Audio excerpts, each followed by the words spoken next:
In the beginning, there was darkness, and darkness was covered with darkness. Then came the light with a sound.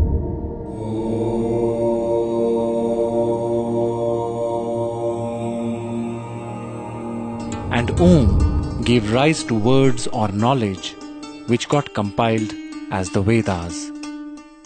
In the hierarchy of Vedic knowledge, there are 4 Vedas: Rig Veda, Samaveda, Yajurveda and Atharva Veda. Then comes 4 Upvedas or Sub-Vedas, 6 Upangas or components, and then 6 sub-components, out of which 1 is Yoga.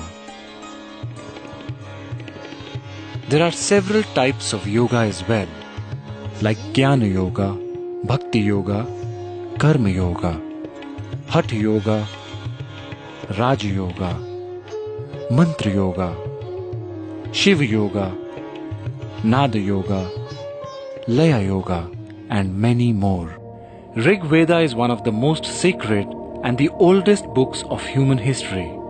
It is about 8 to 10,000 years old, and yoga is a part of this Vedic literature.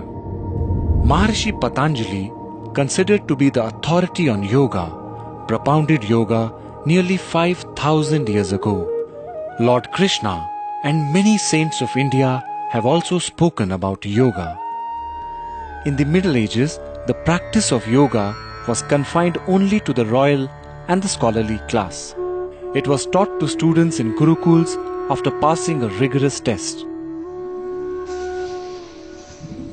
In the recent years, by the effort of many spiritual and religious leaders of India, the doors of yoga have been opened to the common man and to each and every human being on this planet.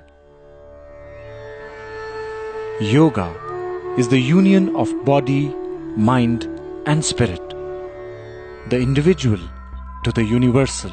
Yoga is realizing the connection between the finite and the infinite, the manifest and the unmanifest. Yoga is bringing harmony in thought, word, and deed. Maharishi Patanjali elucidated 8 limbs of yoga, namely Yama, social ethics; Niyama, personal ethics; Asana, postures; Pranayama, directing the life force; Pratyahara, turning the senses inwards; Dharana, one-pointed focus; Dhyana, meditation; and Samadhi, merging with the self. Somehow, in today's age, yoga has become associated with only physical postures, whereas the central teaching of yoga is maintaining an equanimous state of mind. The Bhagavad Gita says, Yogaha karmasu kaushalam, meaning yoga is skill in action and expression. Yoga is not just exercise, it is how skillfully we communicate and act in any given situation. So here yoga is described more as a mind skill. It means you could be watching a sunset, doing your job in office, or cooking at home. If you are doing it out of joy and love, you are a yogi, a karma yogi. The same action devoid of any love or care is not yoga. Krishna says in the Bhagavad Gita, Samatvam yoga uchyate. Equanimity in the mind is a sign of yoga. The ability to remain centered in adverse situations is yoga. Whatever brings us back to our nature, which is harmony and joy, is yoga. While postures make the body healthy, pranayama and meditation take the mind deep within. Uniting diverse aspects of life, of existence, is yoga. See, every baby is a yogi. The postures definitely the baby does.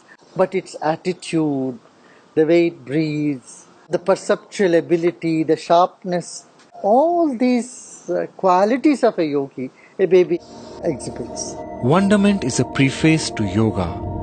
Vismayo Yoga Bhumikaha. The wow we experience many a times in life is a prelude to yoga. Anyone engrossed totally in anything one is doing is yoga. Tada drashtu swarupe avasthanam. Yoga is being established in the seer, the drishta. From the scenery, we come back to the seer. When one is in harmony within, the journey of life is calmer, happier, and more fulfilling. Life starts flowing in a direction to unite with its very source.